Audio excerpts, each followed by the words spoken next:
حسن حسین دی شان انہاں دے مقام اپنی تھان دے، پر جتھے مصطفیٰ دے صحابہ دا مقام ہے اتھے نہ حسن پہنچ سکتا ہے نہ حسین۔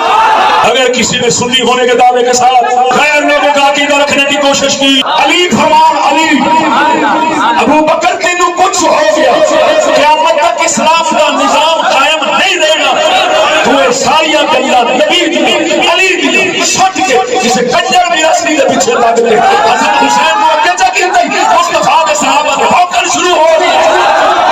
جس لئے حضور دنیا کو گئے اس وقت انہوں نے عمر شریف ایک بھائی مبارک تھی 6 سال ہے، اسلام کا سارا کام ہو گیا اس لئے وہ 6 سال ہے، اسلام سارا اسلام اپنی تناوہ مضبوط کر کے کس چکے ہیں، یہ 6 سال ہے اسلام اپنی تناوہ کس چکے ہیں، ہر پاسے مضبوط خیمے ہر پاسے بنیادہ جما چکے ہیں، اسلام ادھر ادھر دنیا کفر نو اپنے پیروں میں سٹ چکے ہیں، اس لئے وہ 6 سالہ دے شرم نہیں آتی انہاں گجرہ نو جنہیں انہاں 6 سالہ دے پاکاں دے محض بہانے بنا کے لیکن صحابہ ظالم صحابہ ان صحابہ ان انبیاء مصطفیٰ نے فرمایا اللہ اے نہیں ہوں گے تو اس پھر عبادت نہیں بچنی، علی آخر اللہ جی اے ابو بکر نہیں ہوئے گا اسلام قائم نہیں رہ سکتا۔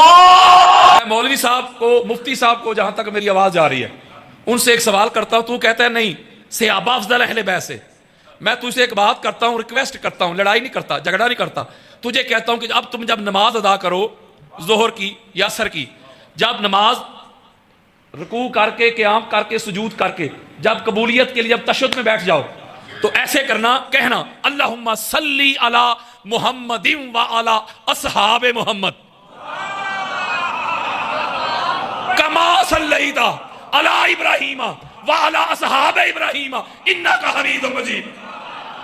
یار میں کوئی لڑائی کر رہا ہوں، میں کہہ رہا ہوں تو ایسے پڑھنا نا، اب مولوی صاحب کہے گا نہیں ایسے پڑھوں گا تو نماز نہیں ہوگی، میں کہوں گا مولوی جی ہون بھی نہیں پتا لگیا اہل بیت کون ہے اور صحابہ کون ہے۔ حضرات کوئی حنفی ہو بریلوی ہو شوافی ہو مالکی ہو جعفری ہو جب نماز ادا کرتا ہے جب تک اہل بیت پہ درود نہ پڑھے اس کی نماز ہوتی نہیں، اور صحابہ کا نام لے کے پڑھ دے تو پڑھی ہوئی بھی رہتی نہیں۔ 1000 آیتیں میں ادھر ہی پڑھ سکتا ہوں، قرآن تو کھول کھول کے کہتا ہے کہ علی جیسا کائنات میں پاک محمد کے بعد اللہ نے بنایا ہی نہیں۔ مولا علی علیہ السلام کے علاوہ کوئی ایک سنگل آیت کسی کی افضلیت پہ یہ بیان نہیں کر سکتے، کبھی بھی نہیں کر سکتے۔ ہاں بابے کر سکتے ہیں، وہ میں بھی کہتا ہوں فلاں نے کہا فلاں نے کہا فلاں نے کہا، ہم کہتے ہیں نہیں قرآن کی طرف آؤ مصطفیٰ کے فرمان کی طرف آؤ۔ اور لوگ چوک میں بازار میں کھڑے ہو کے کہتے ہیں شیعہ ٹھیکیدار ہیں اہل بیت کے، ہم بھی مانتے ہیں اہل بیت کو، وہ بھی دعویٰ کرتے ہیں ہم اہل بیت کو مانتے ہیں جن کو چھٹے امام کا نام بھی نہیں آتا۔ مجھے بے شمار دوست میرے کہتے ہیں، بڑے بڑے دوست، علامہ صاحب یہ 18 جیٹ کو شیعہ سبیل کا اہتمام کرتے ہیں، لوگوں کو گاڑیاں کھڑی کر کر کے ان کو پانی پلاتے ہیں شربت پلاتے ہیں، کئی جگہوں پہ یہ اپنا بوتلیں بھی دیتے ہیں لوگ، تو یہ 18 جیٹ کو کیا ہوا تھا؟ قسم سے ان کو یہ نہیں پتا 18 جیٹ کو کیا ہوا، تو کہتے ہیں ہم اہل بیت کو مانتے ہیں۔ قاری جی اگر اہل بیت کو مانتے ہو تو پھر ان کو کیوں مانتے ہو جن کو اہل بیت نہیں مانتے؟ اگر اہل بیت کو ماننا ہے، اہل بیت کے دشمن پہ تبرہ کرنا ہوگا، تعلق کو توڑنا ہوگا، واسطہ ختم کرنا ہوگا، تیرے کچھ نہیں لگتا ہے۔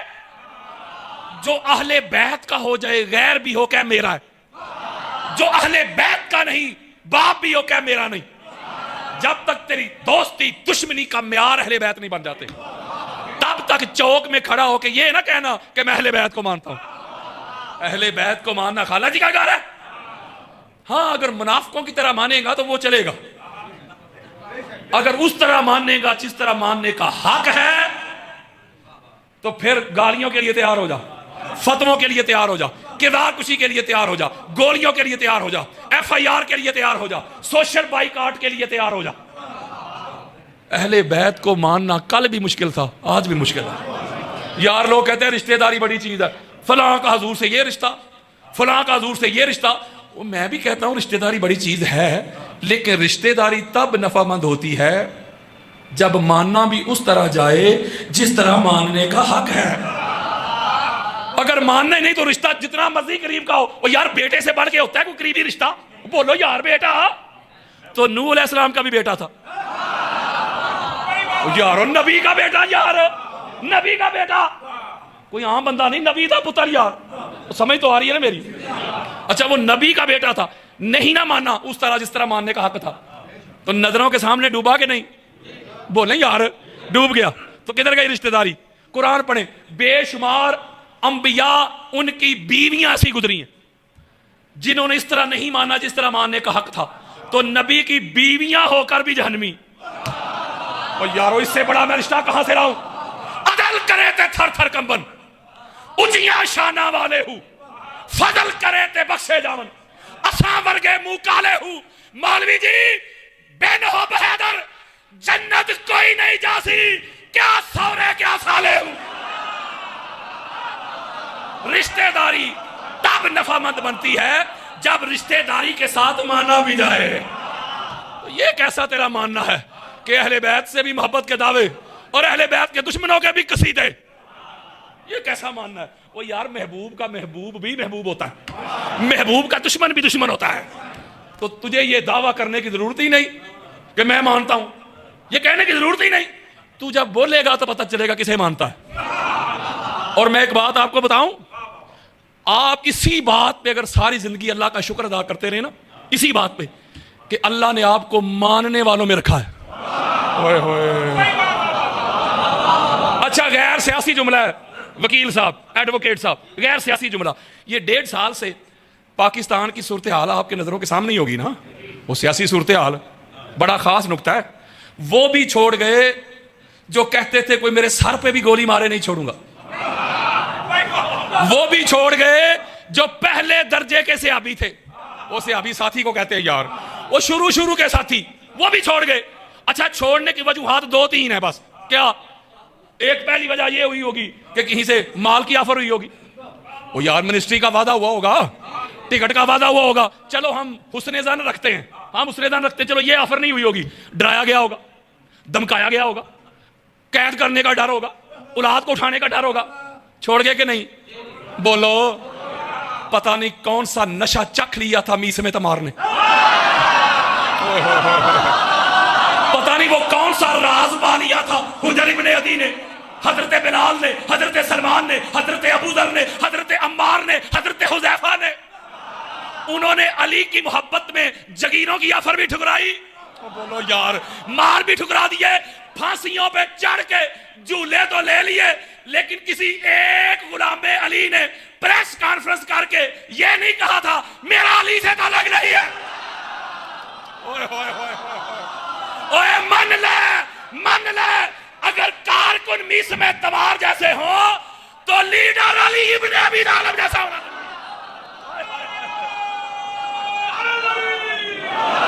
یہ نشہ ہی ایسا ہے, اللہ کی عزت قسم, یہ نشہ ہی ایسا ہے. اگر کسی بندے نے ساری زندگی سیب ہی نہ کھایا ہو, ایپل, آپ اسے اس کا ٹیسٹ سمجھاتے رہے, ذائقہ, وہ یار سیب کا ذائقہ ایسا ہوتا ہے ویسا ہوتا ہے, وہ بیچارے ساری زندگی چکھا ہی نہیں, آپ سمجھاتے رہے. انہوں نے عشق اہل بیت کا جام پیا ہی نہیں. لوگوں نے کراچی کی سرزمین پہ میٹنگز کی, انہوں نے احتجاج کی ہے جی یہ علی ولی اللہ کی اذان کو روکنا ہے, یہ عزاداری حسین کے جلوس بڑے بڑے لمبے, ان کو روکنا ہے. آپ یوٹیوب کا زمانہ ہے, کھول کے دیکھیں, میں نے اسی وقت جواب دیا تھا. میں نے کہا تھا مفتی تو روکے گا, تیری اوقات کیا, تیری حیثیت کیا, تیری ذات کیا, تیرا وجود کیا. تیرے باپ امیہ سے لے کے ضیاء تک بڑے بڑے عامر آئے, بڑے بڑے جابر آئے, علی ولی اللہ کی اذان کو کروانے والے, عزاداری حسین کے جلوس کو روکنے والے, غازی عباس کے علم کو اتروانے والے, وہ روکنے والے رک گئے, مر گئے, مٹ گئے, ہواؤں میں اڑ گئے. غازی کا علم جیسے کل لہراتا تھا آج بھی لہراتا ہے, قیامت تک لہراتا رہے. میں نے کہا مولوی تجھے پتہ ہی نہیں حسینیوں کا, شیعہ سنی کی بات نہیں کر رہا, حسینیوں کی. میں نے کہا تجھے پتہ ہی نہیں حسینیوں کا, جا قبرستان چیک کر, آج بھی حسینیوں کی قبروں سے لہو ٹپک رہا ہے.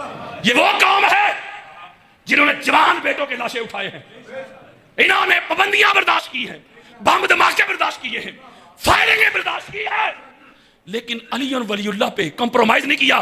میں نے کہا مفتی تجھے مغالطہ لگ گیا ہے، یہ حسینی ہے، یہ برقعے پہن کے بھاگنے والی قوم نہیں ہے۔ ہمارا تو سینہ ادھر ہے۔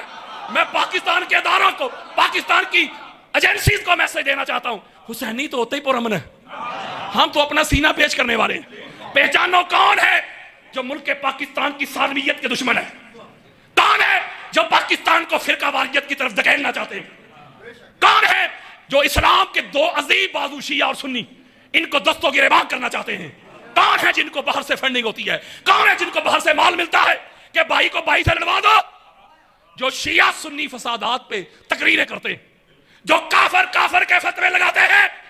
میں ان کو کہنا چاہتا ہوں ایسے عناصر قرآن کے دشمن، رسول کے دشمن، اہل بیت کے دشمن، صحابہ کے دشمن اور پاکستان کے بھی دشمن ہیں۔ یہ میں اس لیے ان کو چبھتا ہوں، میں آج کے پرفتن دور میں یہ نعرہ لے کے نکلا ہوں، شیعہ سنی بھائی بھائی۔ میں کہتا ہوں اپنی فقہ کو چھوڑو نا، دوسری کو چھیڑو نا، قریب آ جاؤ، قریب آ جاؤ۔ میں نفرت کی دیواریں گرانا چاہتا ہوں، اور ایسا مواد پڑھایا جاتا ہے، تربیت کی جاتی ہے بچوں کی۔ ہمارے سیالکوٹ میں ایک لانتی نے ایک ذاکر حسین کو شہید کیا، جب اس کو پکڑا گیا تو بچہ تھا 15-16 سال کا، اس سے پوچھا گیا تو اس نے کہا جی